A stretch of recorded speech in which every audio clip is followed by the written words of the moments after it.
Hi guys, meron na nga palang pizza and Delicious Cheesecake. Bagong-bago nga lang pala nito sa menu nila. Kaya nga excited na ako i-share sa inyo kung anong lasa ng pizza nila. Alam nyo ba kapag umorder kayo ng pizza ngayong July, makakakuha kayo ng free red iced tea. And that time, uhaw na nga ako kaya sinubog ko na yung red iced tea nila and super sarap. And nakakatuwa din kasi may matcha drink na rin ang Delicious Cheesecake. Ito nga pala yung matcha frappe. Matcha frappe nila. Must try din to kasi lasang-lasa yung matcha. 170 to 185 lang naman yan. Kaya sa mga matcha lover dyan, marerecommend ko tong matcha frappe nila. Mag-comment ka naman dyan kung matcha lover ka rin. Mga ante na nga lahati na yan kasi nga sarap na sarap ako dyan. O-order talaga ako nito sa susunod. Babalik-balikan, pero hindi lahat binabalikan. Charot. And of course, meron din silang matcha latte. Nag-i-start yan ng 160 to 175. And guys, pwede rin kayo magpa-deliver like nung ginawa ko. Kontakin nyo lang Delicious Cheesecake, tapos pwede nang i-deliver yan sa bahay nyo. Endorser yan. Charot. Nagpa-practice na ako.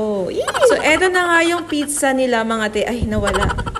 Bali, yung pizza nila may dalawang size. Small and medium. At dahil mag-isa lang naman ako sa bahay at wala pa yung family ko, chichibugin ko na tong small size nila for only 119 pesos. Yung pizza nila ay may creamy white sauce, savory ham, and gooey mozzarella. All goods yung pizza nila, must try din. May kakaiba siyang lasa na hindi ko ma-explain. Of course, meron din silang hot sauce. Hindi ako mahilig sa manghang kaya konti lang inilagay ko. Sheesh, nakikita nyo ba yung nasa bibig ko? And by the way, ito yung malaking pizza for only 189 pesos. Grabe, ang daming ham, nakakagutom.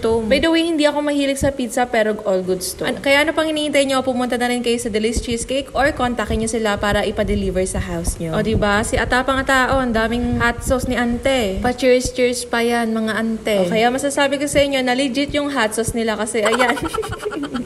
Buti na lang meron tayong matcha frappe para mawala yung anghang. Next na titikman natin itong carbonara nila. Thank you Lord for this food. For only 189 pesos, meron ka ng creamy carbonara. Meron din silang ino-offer na tray, good for 4 servings. Etong carbonara nila, merong ham, bacon, and mushroom in white cream sauce. Madami na rin yung servings nila. And of course, may kasama na rin yung garlic butter bread. All gusto din yung carbonara nila, must try. O diba, ang mura lang ng pasta nila tapos may bread pa. Next na itry natin itong kanilang pesto pasta. Meron na yung fresh basil, and garlic, and extra virgin olive oil. For only 189 pesos. Hala, si ante, nangunguha lang ng ham. So, yun lang naman guys. Try nyo na rin yung mga bago nila dito sa Delicious Cheesecake. Affordable na at masarap pa. At pwede pang mag-deliver. Must try din yung mga cheesecakes nila. So, yun lang naman guys. Salamat sa panonood. Don't forget to follow, like, and share. Bye!